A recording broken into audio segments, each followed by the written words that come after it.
So all of you should have a piece of paper. If you don't have it, just raise your hand and one of the volunteers will give it to you. There are 2 questions on this piece of paper. I want you to think about it. Don't start answering it now, but think as I go through my speech.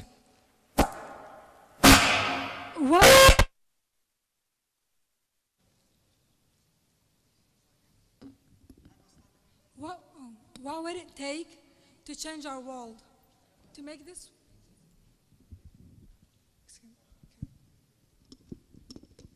What would it take to change our communities?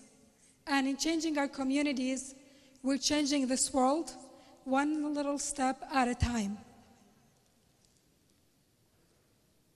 My name is Payam Shwani, and I'm here today to empower you all, whether you are young, old, women or men, to get out into your communities and to start volunteering, to start giving services for a good cause. Whenever my friends or my family come to me and they tell me they are lost, unsure of what they're doing, what kind of occupation they should have, what they should study in college, I tell them one very important thing that worked for me. And that is, start by doing community service, because you'll be able to find your occupation, your dream job.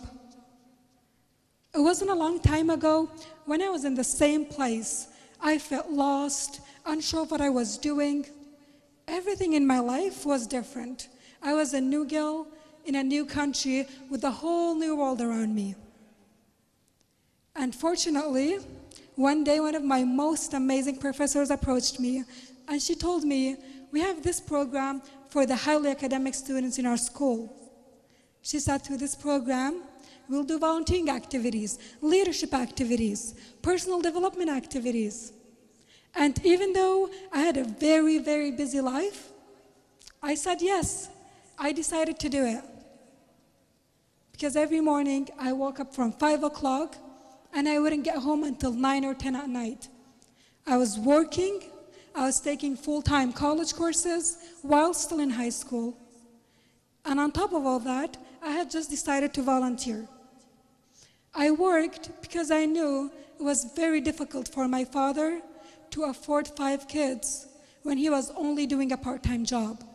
He was also studying at a university for his PhD in engineering that was 2 hours away from us. So I only got to see my father on the weekends. My mom, she was also very busy. She was studying in college. She had to take care of responsibility for 5 kids while my dad was away. And I thought, maybe if I did these, I could put off a little pressure off of my father's shoulders, off of my mom's shoulders. Every morning, I woke up and I took the bus or the train to get to my destination so that I wouldn't have to bother my parents with that as well. And you see, when we do these things, they all started to add up for me. My volunteering activities, my highly academics in high school and in college. By the time I graduated from high school, I had already done 2 years of my college. And I also graduated earlier than my peers. And all these things, they started to add up, and I was able to gain my gold medal from Washington, D.C. Congress building. Thank you. That wasn't the only thing that I received. I received my silver, my bronze, many other certificates for my achievement from one of the senators in my state. You see, the person you'll be in 5 years is all based on the activities you do today. What kind of books you read today? What kind of videos do you watch today? What do you do in your daily life? It all depends on the person you'll be in 5 years. So if you don't like it, change it right now, because now is the time to change it. So that in 5 years, when you look back on what you've done, you'll be proud of it. You won't regret how you spend your time. You'll be proud of all your achievements. People tell me I'm lucky to be where I am. They tell me you were lucky to get the gold medal, you were lucky to be successful. But that's not true. It wasn't luck. They got it all backwards. If it was luck, I wouldn't have had so many sleepless nights. If it was luck, I wouldn't have failed on my face so many times. I wouldn't have been on the verge of giving up. It was through perseverance. Perseverance is the key to success. And don't stop with success. Go for greatness. Because that's what will make you different from the people around you. Now let me get back to my volunteering activities. I first started volunteering at a hospital because I've always wanted to see the environment. I've always wanted to know how it felt to work there. So I volunteered at the acute care unit, and in this unit, we had patients who've just had surgeries. So they were in a very difficult time of their lives, very vulnerable. And every day, I went into all the patients' rooms, and I knocked on every door, and I talked to my patients as a friend. I wouldn't go in to ask many endless health questions. I wouldn't go in to poke them with a needle as a doctor or as a nurse would do. But it was my job to be their friend. It was my job to give them hope that they will get through these hard situations. For example, one day, there was a patient she had a very difficult disease she was diagnosed with, and she forgot everything. Like, she forgot how to write, how to read. She forgot all the basic necessities that we learn in elementary school. And it only took her a year to learn all these things back. She learned how to write, how to read, all the math skills that she lost. And she was able to go to college from one of my classes in chemistry. And she was the most amazing person ever. And I decided, if she went through all these hardships and she was able to do it, why can't I do it? Why can't everybody else do it? It's all in our hands. Even though I was very busy every time because of school, because of work, every morning I woke up with a smile on my face because I was so excited to go volunteering. I was so excited to go, and by the time I went there, I would be so engrossed in what I was doing that I would never realize how 4 hours, how 3 hours would pass by. Because I was so engrossed in my activities. And by the time I had to leave, I would be reluctant to leave. Because I just needed 5 more minutes with the people. Now you might ask yourself, why should I volunteer? Why should I give up my precious time, my energy for this cause? And if you're not convinced, I'll give you 2 points that will for sure convince you. Number 1, through volunteering, you'll be able to realize that you will get way more than you give. You will gain leadership skills, personal development skills. You'll be more self-efficient, more self-confident, and all these talents will start to show in you. And when you apply for a job, when you decide to go to a different occupation, you will be the better candidate than someone who hasn't had these experiences. Number 2, through volunteering, you'll have a better community. There's many research done on this topic, all of them on volunteering, and they lead to one single conclusion, one single result. What is that? It's that you'll have a better community, a community where there's less crime, less violence, where students perform better on their exams.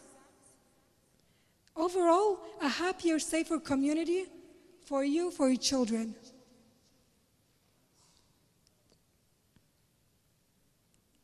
Next.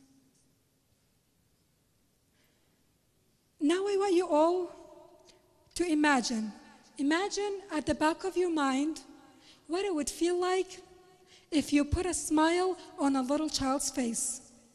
Imagine how that would feel, what it would feel like if you receive a thank you from someone who's in the hardest, most difficult time of their lives. Just imagining this gives me chills. Now imagine what would happen if you got this feeling for real.